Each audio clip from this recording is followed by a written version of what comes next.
Olá, meu nome é Patrícia e estaremos aqui na nossa jornada pelo livro do Apocalipse. Hoje estaremos vendo a carta para a igreja de Esmina, Apocalipse capítulo 2, versos de 8 a 11.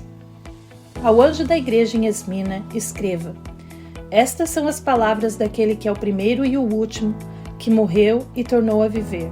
Conheço as suas aflições e a sua pobreza, mas você é rico. Conheço a blasfêmia dos que se dizem judeus, mas não são, sendo antes sinagoga de Satanás. Não tenha medo do que você está prestes a sofrer.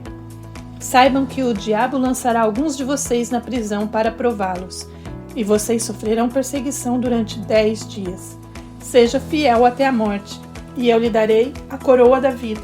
Aquele que tem ouvidos, ouça o que o Espírito diz às igrejas, e o vencedor, de modo algum, sofrerá a segunda morte. Começando pelo nome da cidade, temos Esmina, que é uma transliteração da palavra em grego Smurna, que é a palavra para mirra. Mirra é uma resina natural que tem origem no Oriente Médio e é usada para fazer perfumes ou um bálsamo perfumado.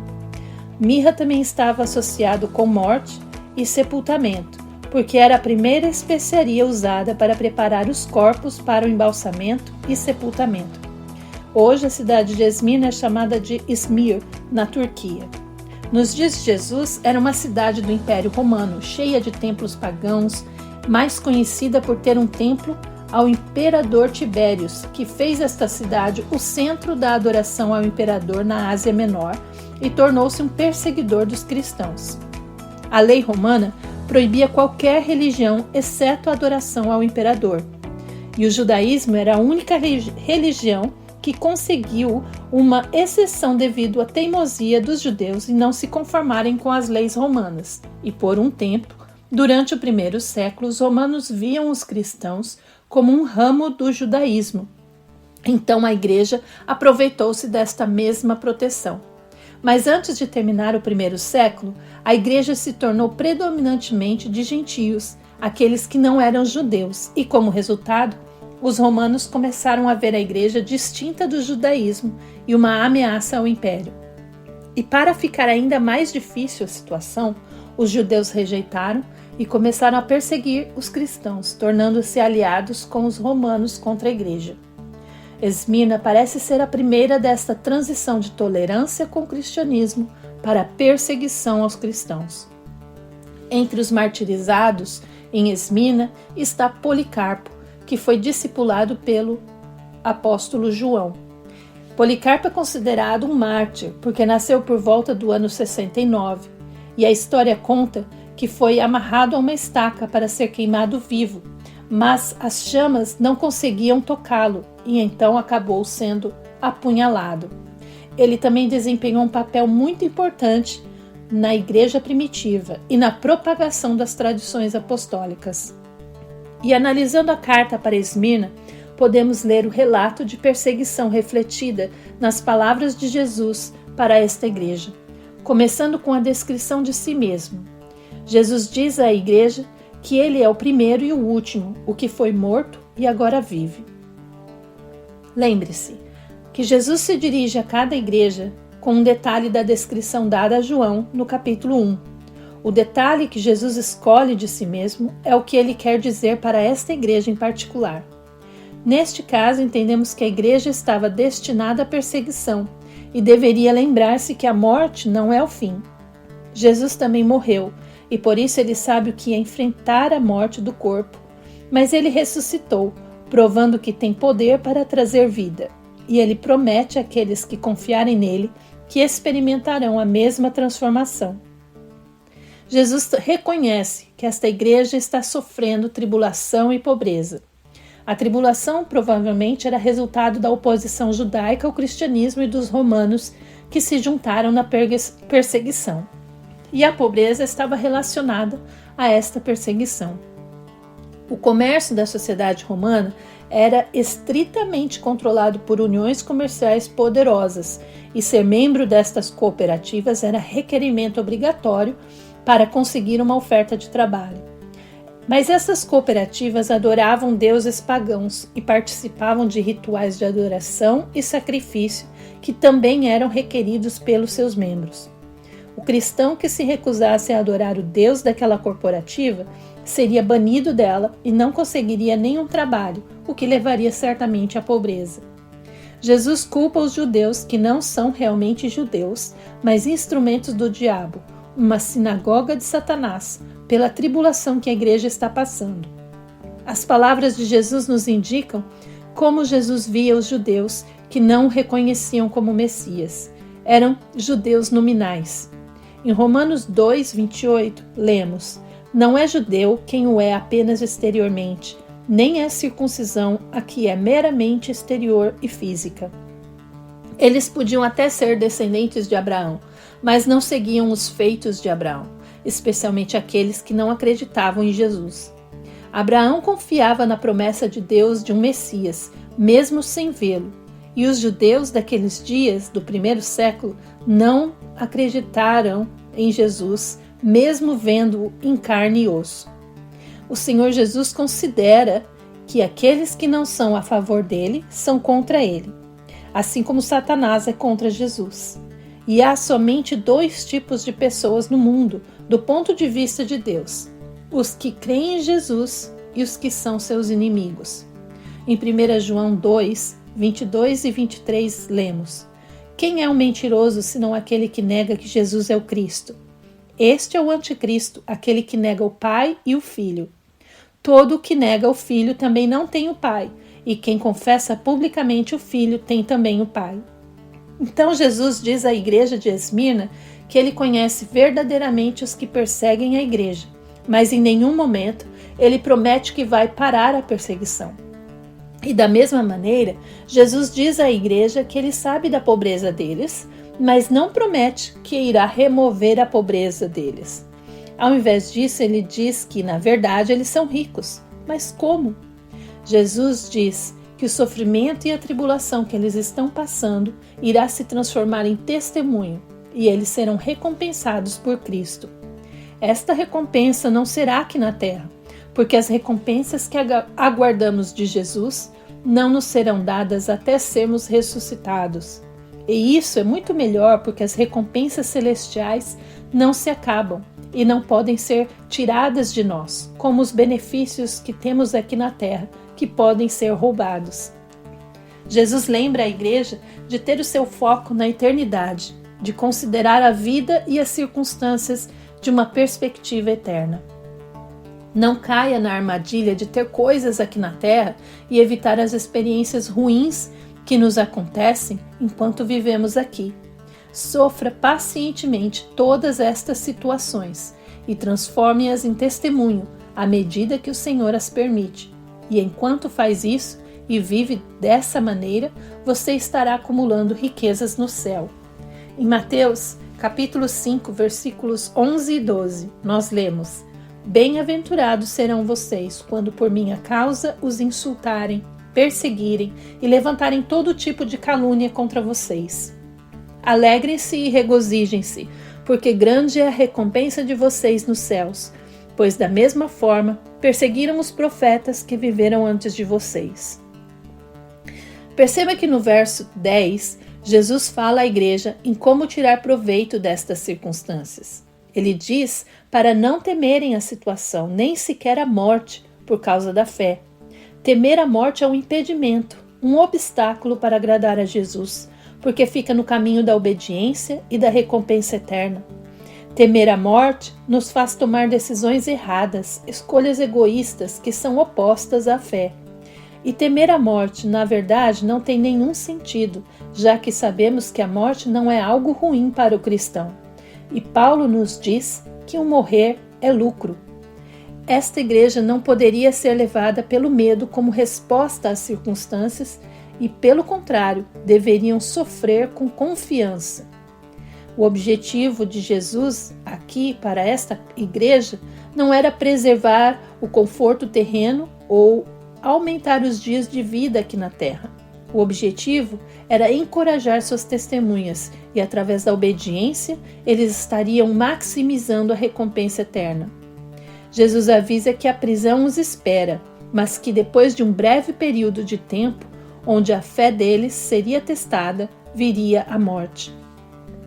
As prisões romanas não eram lugares de confinamentos permanentes como as prisões de hoje em dia. Os romanos não tinham nenhum motivo para hospedar prisioneiros por um longo período. Afinal de contas, eles pensavam: por que fornecer comida, abrigo e roupas para os criminosos? E por isso eles conduziam julgamentos rápidos, e o castigo seguia logo em seguida.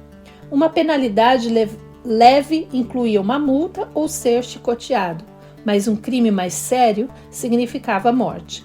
E, portanto, o limite máximo de 10 dias é consistente com o tempo da justiça romana para dar o veredito e aplicar a sentença. E pode se referir também ao tempo estimado de se transportar o réu para o anfiteatro, onde serviriam de comida aos leões. Mas o número 10 na Bíblia também tem um significado, que é o de testemunho, como, por exemplo, os 10 mandamentos, as 10 pragas do Egito, os 10 leprosos que foram purificados por Jesus. E aqui, então, Jesus está dando uma instrução sobre uma oportunidade para testemunhar. Em outras palavras, a perseguição que estava por vir terminaria em morte para os que criam em Esmirna, e Jesus não ia mudar isso. Era a vontade de Jesus que a igreja em Esmirna fosse martirizada por causa do seu nome. E esta oportunidade era uma bênção para os cristãos, se eles aproveitassem o máximo dessa oportunidade para ser uma verdadeira testemunha até a morte. Jesus nos prometeu em Mateus capítulo 5, verso 10: Bem-aventurados os perseguidos por causa da justiça, pois deles é o reino dos céus. Jesus diz para a igreja enfrentar as dificuldades fielmente, que neste contexto não se refere à salvação. Estes cristãos são salvos pela fé e nada pode mudar o destino eterno deles. Em Romanos 8, versículos 38 e 39, nós lemos: Pois estou convencido de que nem morte, nem vida, nem anjos, nem demônios, nem o presente, nem o futuro, nem quaisquer poderes, nem altura, nem profundidade, nem qualquer outra coisa na criação será capaz de nos separar do amor de Deus que está em Cristo Jesus, nosso Senhor. Paulo nos diz que nem morte, nem a vida pode nos separar do amor de Cristo. Nada na terra ou debaixo da terra, nem no céu, nos separará do amor de Cristo. Ser fiel no contexto de Mateus 5:10 refere-se ao comportamento do cristão em meio à perseguição.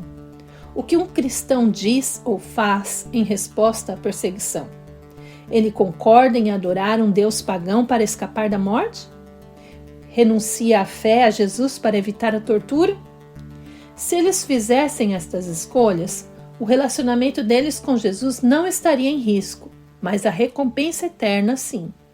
Especificamente, Jesus diz: se eles se manterem fiéis no processo de perseguição, eles receberiam a coroa da vida.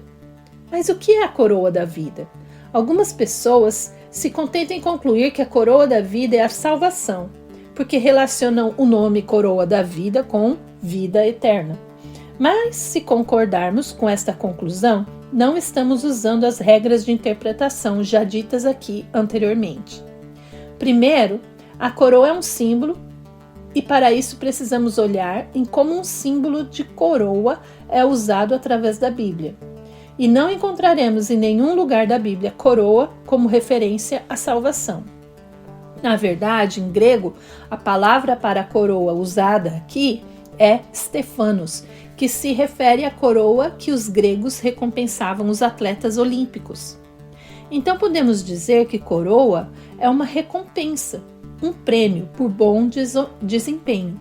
E o uso do símbolo da coroa no Novo Testamento está associado com as boas obras por Cristo, como por exemplo, em 2 Timóteo, capítulo 4, versículos 7 e 8.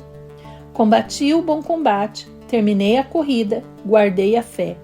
Agora me está reservada a coroa da justiça, que o Senhor, justo juiz, me dará naquele dia. E não somente a mim, mas também a todos os que amam a sua vinda. A Bíblia nunca sugere que salvação é obtida ou assegurada pelos nossos esforços. Pelo contrário, a salvação é sempre descrita como um presente, grátis, que recebemos sem nenhum esforço da nossa parte. Então, salvação nunca é descrita como uma coroa, como Estefanos. O que é uma coroa, então? As coroas são símbolos de representações da nossa recompensa eterna, e diferentes coroas são dadas por diferentes atos de fidelidade. A coroa da vida, portanto, é dada aos que perseveram na perseguição fielmente. Tiago, capítulo 1, versículo 12, nós lemos: Feliz é o homem que persevera na provação, porque depois de aprovado, receberá a coroa da vida que Deus prometeu aos que o amam. E em 1 Coríntios, capítulo 9, versículos 24 e 25, nós lemos: Vocês não sabem que dentre todos os que correm no estádio, apenas um ganha o prêmio? Corram de tal modo que alcancem o prêmio. Todos os que competem nos jogos se submetem a um treinamento rigoroso para obter uma coroa que logo perece, mas nós o fazemos para ganhar uma coroa que dura para sempre. A igreja de Esmina recebe a instrução de que a perseguição estava chegando e seria levada à morte pelas mãos dos judeus, que perseguiam a igreja. Mas, se eles permanecessem fiéis a Cristo durante o sofrimento, receberiam a recompensa eterna. E essa recompensa, simbolizada pela coroa da vida, seria uma eterna compensação pelo curto sofrimento deles aqui na terra, se compararmos aos 10 dias de sofrimento aqui na terra com a recompensa celestial na eternidade. Finalmente, a carta termina com a promessa que aqueles que vencerem não sofrerão o dano da segunda morte. Não importa o que acontecer com esta igreja ou como eles responderão às circunstâncias, eles sempre estarão com Cristo. E vemos aqui que o termo vencer no Novo Testamento é um termo para a salvação pela fé em Jesus. 1 João, capítulo 5, versículos 4 e 5 nos diz: O que é nascido de Deus vence o mundo. E esta é a vitória que vence o mundo, a nossa fé. Quem é que vence o mundo? Somente aquele que crê que Jesus é o Filho de Deus. Jesus fala à igreja que aqueles que são salvos, que vencerem, não sofrerão a segunda morte. Aqueles cristãos experimentariam a primeira morte, a morte do corpo, mas a fé deles os protegeria da segunda morte. Isto confirma que a falta de fé em meio à perseguição não interfere na nossa vida eterna. E qual o sentido profético desta carta? Já sabemos que Esmina é a igreja da perseguição ou morte e que isso se reflete na história da igreja. No primeiro século, a igreja passou por um período de perseguição sob o governo romano, durando mais de 200 anos. Este período começou durante o imperador Domiciano, 96 d.C., e continuou até meados do quarto século. Houve 10 imperadores durante este período que perseguiram a igreja. E profeticamente, parece que os 10 dias de espera mencionados na carta também podem se referir aos 10 imperadores que atacaram a igreja. A história da igreja após a era apostólica espelha os eventos da segunda carta e, portanto, concluímos que a segunda carta representa o segundo período da igreja, o período de perseguição. As datas da perseguição começam por volta de 100 d.C., mas e quando terminam? A perseguição termina com o próximo período, que foi um momento muito claro e fácil de identificar, que encontramos no texto da carta a Pérgamo. Uma nota interessante que temos sobre os 10 imperadores que fizeram perseguição feroz contra os cristãos é uma lista. Temos aqui 10 imperadores. Domiciano, que embora a evidência de uma perseguição sistemática seja debatida, os cristãos certamente estavam entre os alvos durante o seu reinado. Trajano, que emitiu políticas que levaram à perseguição de cristãos que foram levados a julgamento. Adriano, Suas políticas eram um pouco mais tolerantes, mas os cristãos ainda enfrentavam perseguição. Marco Aurélio, as perseguições aumentaram, muitas vezes devido a governadores locais e ao sentimento popular. Septímio Severo, que emitiu decretos que resultaram em perseguições. Maximino Trácio, que iniciou uma perseguição que foi curta, mas intensa. E Décio, conhecido por uma perseguição particularmente severa, exigindo que os cristãos realizassem sacrifícios pagãos. O oitavo, Valeriano, que continuou as políticas de Décio e expandiu o escopo das perseguições. O nono, Diocleciano, iniciou a grande perseguição, uma das mais severas e sistemáticas aos cristãos. E Galério, que continuou as políticas de Diocleciano até emitir um edito de tolerância em 311 d.C. E agora vamos continuar com a terceira carta, à Igreja de Pérgamo. Apocalipse capítulo 2, versículos 12 a 17 nos diz: Ao anjo da igreja em Pérgamo escreva: Estas são as palavras daquele que tem a espada afiada de 2 gumes. Sei onde você vive, onde está o trono de Satanás. Contudo, você permanece fiel ao meu nome e não renunciou à sua fé em mim, nem mesmo quando Antipas, minha fiel testemunha, foi morto nesta cidade onde Satanás habita. No entanto, tenho contra você algumas coisas. Você tem aí pessoas que se apegam aos ensinos de Balaão, que ensinou Balaque a armar ciladas contra os israelitas, induzindo-os a comer alimentos sacrificados a ídolos e a praticar imoralidade sexual. De igual modo, você tem também os que se apegam aos ensinos dos nicolaítas. Portanto, arrependa-se, senão virei em breve até você e lutarei contra eles com a espada da minha boca. Aquele que tem ouvidos, ouça o que o Espírito diz às igrejas. Ao vencedor, darei do maná escondido. Também lhe darei uma pedra branca com um novo nome nela escrito, conhecido apenas por aquele que o recebe. O nome Pérgamo tem origem no grego. Pergos, que significa torre ou cidade, como uma cidade-fortaleza, e gamos, que significa matrimônio, casamento. Então as duas palavras juntas significam casamento com uma poderosa instituição ou fortaleza. Pérgamo era uma cidade poderosa por muitos séculos com autoridade romana por toda a província. O governador da Ásia vivia nesta cidade como governador e tinha o direito da espada, sob a lei romana, que significa ter autoridade para decidir quando aplicar a pena de morte. A cidade era uma cidade importante da região, com poder artístico e intelectual, com uma biblioteca que competia com a de Alexandria. As bibliotecas mais famosas do mundo antigo eram as bibliotecas da cidade de Pérgamo e da cidade de Alexandria, que representavam o ponto alto do conhecimento e da cultura helenística.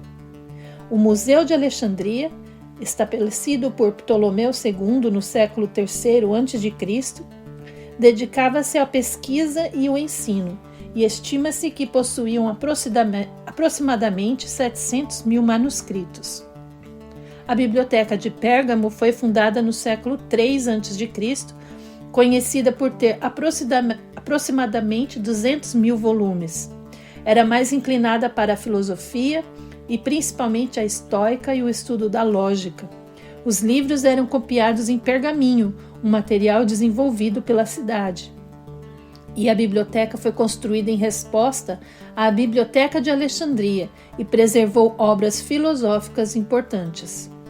Era uma cidade mergulhada na cultura helenística, tendo muitos templos pagãos, monumentos e cultos dedicados a deuses. Era conhecida por ter um altar ao deus Zeus, o filho de Dionísio, e também o templo a Augusto. Também era conhecida pela escola de medicina Asclépio, fundada no IV século a.C. e famosa por ser um lugar de cura. A descrição que Jesus usa de si mesmo para esta igreja é daquele que tem a espada afiada de 2 gumes. A expressão espada de 2 gumes significa algo que pode ter efeito positivo e negativo ao mesmo tempo. se refere a uma situação, decisão ou objeto que é benéfico e prejudicial, dependendo de como é utilizado ou do ponto de vista de quem o avalia. Em português, essa expressão é frequentemente usada para descrever algo que pode ser tanto vantajoso quanto perigoso, ou que possui duas consequências opostas.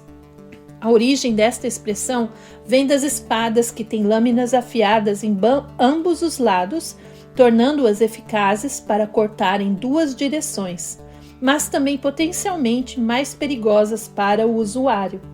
Nos tempos romanos, a expressão espada de dois gumes, que é gladius biceps, também tinha um significado semelhante ao que temos hoje. Referia-se a uma espada que era afiada em ambos os lados, permitindo que cortasse em duas direções, e no contexto militar, isso indicava uma arma eficiente e versátil, capaz de causar dano tanto em movimentos de corte quanto de estocada. A gladius, a espada curta usada pelos legionários romanos, era geralmente esta espada de dois gumes, uma arma ideal para combater corpo a corpo, permitindo ataques rápidos e eficazes em várias direções. No entanto, assim como a expressão também sugere, era esta característica de ser afiada em ambos os lados significava que era potencialmente perigosa para o próprio usuário se não fosse manuseada com cuidado. Também era um símbolo de autoridade, particularmente a autoridade para executar criminosos no contexto do Império Romano. A expressão direito da espada referia-se ao poder de vida e morte, ou seja, o poder de executar sentenças de morte que era conferido a certos magistrados e governadores romanos. Esse direito era representado simbolicamente pela espada, que era um instrumento usado para a execução. Portanto, a posse ou uso da espada de dois gumes simbolizava essa autoridade judicial e militar. E, como tal, representa a autoridade do governo em responsabilizar pessoas por seus crimes. Em Romanos 13, versículos 3 e 4, nós lemos: pois os governantes não devem ser temidos, a não ser pelos que praticam o mal. Você quer viver livre do medo da autoridade? Pratique o bem, e ela o enaltecerá. Pois é serva de Deus para o seu bem. Mas, se você praticar o mal, tenha medo, pois ela não porta a espada sem motivo. É serva de Deus, agente da justiça para punir quem pratica o mal. E Jesus usa esta descrição de si mesmo para esta igreja, indicando julgamento e correção. Esta igreja está cometendo erros sérios e Jesus irá trazer a justiça. Primeiro, Jesus reconhece as coisas boas que esta igreja tem feito. No versículo 13, Jesus diz que sabe que eles habitam onde o trono de Satanás está, o que certamente é assustador. A cidade é dominada por adoração pagã, o que significa que a cidade era a casa de um culto satânico, onde adoravam um ídolo em forma de serpente. Espiritualmente falando, então esta igreja estava localizada num lugar muito desafiador e tenebroso. A igreja também se mantinha firme, mesmo em meio à perseguição, e Jesus até cita o exemplo de Antipas. O nome Antipas significa contra todos e sugere que ele era uma testemunha que se opôs à adoração pagã e satânica da cidade. Parece que foi um mártir por causa da sua oposição, e mesmo tendo a perseguição, a igreja permaneceu firme em confessar a sua fé em Jesus. Mas as boas notícias para esta igreja acabam por aí, e Jesus então lista os seus pontos fracos. No versículo 14, ele diz que alguns da igreja ainda seguiam os ensinos de Balaão, que não era um personagem literal na igreja de Pérgamo naqueles dias, mas Jesus usa o nome de um personagem do Velho Testamento para descrever o tipo de comportamento que estava tomando conta daquela cidade. Balaão era um profeta de Deus e sua história começa em Números capítulo 22. Embora sendo um profeta e, portanto, um devoto seguidor, era corrupto e avarento. Quando um dos inimigos de Israel ofereceu ao profeta dinheiro se ele amaldiçoasse o povo de Israel, o profeta concordou. Ele tentou seguir com o seu plano, mas o Senhor o impediu de amaldiçoar o povo de Israel. E daí temos a história da própria mula falando com o profeta, porque Deus abriu a boca da mula para falar com ele. E no Novo Testamento, nas cartas de Pedro e Judas, lemos a expressão erro de Balaão, para se referir ao cristão que troca a fé a Deus por dinheiro. Uma pessoa que segue o erro de Balaão coloca obstáculos diante do povo de Deus. E por causa dos seus motivos egoístas, começa a ensinar coisas que não são verdade, esperando manipular os outros, e com esta manipulação, agradando as pessoas, esperam enriquecer-se com as suas mentiras. Por isso o erro de Balaão é amor ao dinheiro e, como resultado, uma forma de prostituição espiritual. Em Pérgamo, estes Balaãos estavam ensinando à igreja que era normal comer comida sacrificada aos ídolos e cometer atos de sexualidade imorais. E Jesus diz que estes ensinos estavam colocando empecilhos para o seu povo. E é muito fácil ver como estas coisas acontecem. Quando alguém nos fala que é normal fazer o que gostamos de fazer, estamos felizes em ouvir isso. Ou quando um líder na igreja nos diz que está tudo bem cometer imoralidade sexual ou fazer algo que não deveríamos, até gostamos disso. Gostamos tanto que mudamos o foco da nossa atenção para aquela pessoa e nos desviamos daqueles que nos falam o que a Bíblia ensina de verdade. Em 2 Timóteo, capítulo 4, versículo 3, nos diz: pois virá o tempo em que não suportarão a sã doutrina. Pelo contrário, sentindo coceira nos ouvidos, segundo seus próprios desejos, juntarão mestres para si mesmos. A Bíblia chama isso de coceira nos ouvidos e sempre envolve comportamentos da mesma natureza. O líder ensina e encoraja o cristão a seguir os seus próprios instintos, quer sejam eles ambiciosos, sexuais, e a congregação está mais interessada em satisfazer seus desejos carnais do que receber as bênçãos espirituais na eternidade. E no versículo 14, o Senhor diz que existem alguns na igreja que se apegam aos falsos ensinos. Este grupo faz parte da igreja, mas se apegam a falsos ensinamentos do que se dedicar aos ensinos verdadeiros. Uns estavam seguindo os ensinos de Balaão e outros os ensinos dos nicolaítas. Nicolaítas eram os ensinamentos sobre a distinção entre membros da comunidade cristã. Eles tentaram introduzir a ideia de clero versus leigos, que alguns da igreja deveriam ser mais distintos do que outros, e que estas classes dentro da igreja deveriam possuir uma autoridade espiritual diferente dos outros. Os nicolaítas foram responsáveis em corromper a ideia bíblica de sacerdócio de todo cristão. A Bíblia nos ensina que todos os cristãos devem ser sacerdotes. Estes falsos líderes começaram a designar somente alguns como sacerdotes. E com o passar do tempo, este ensino distanciou o cristão de Jesus, corrompendo e pondo empecilhos aos cristãos em pensar que Deus estava por trás deste ensinamento. E à medida que a igreja começou a se distanciar das Escrituras, se achegando mais às práticas carnais, Jesus nos diz no versículo 16 que a igreja precisa se arrepender, ou ele virá e fará guerra com a espada da sua boca. A espada da sua boca é a palavra de Deus, mas o símbolo nos sugere uma exceção, uma eliminação desta igreja. E provavelmente os líderes que estavam direcionando a igreja nestas práticas seriam levados para longe. Finalmente o Senhor diz aos irmãos desta igreja que não existe nenhum motivo para se alarmar, apesar dos problemas da igreja como um todo.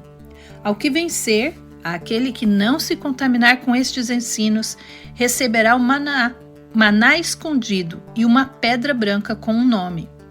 O maná escondido era para contrastar com a carne e comida sacrificada aos ídolos. E quando a igreja estava atrás de satisfazer os desejos carnais, o cristão verdadeiro veria sua alma satisfeita no final. A pedra branca é muito interessante porque havia uma prática na escola de medicina em Pérgamo.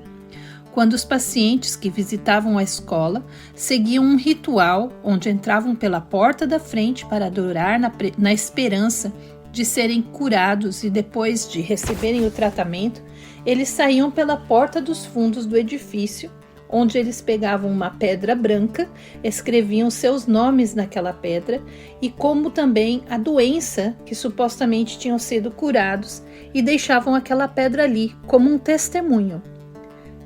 Estas pedras eram monumentos a falsos deuses e uma cura. Mas Jesus diz que os verdadeiros cristãos terão um memorial eterno pela cura espiritual deles. E como esta carta, então, se compara ao terceiro período da igreja? Esta igreja começa logo depois da igreja perseguida, e poderíamos perguntar qual evento trouxe a perseguição romana ao fim. Este evento aconteceu em 313 d.C., onde o imperador Constantino tornou o cristianismo religião oficial do Império Romano, baseado numa experiência onde ele teve uma visão num campo de batalha.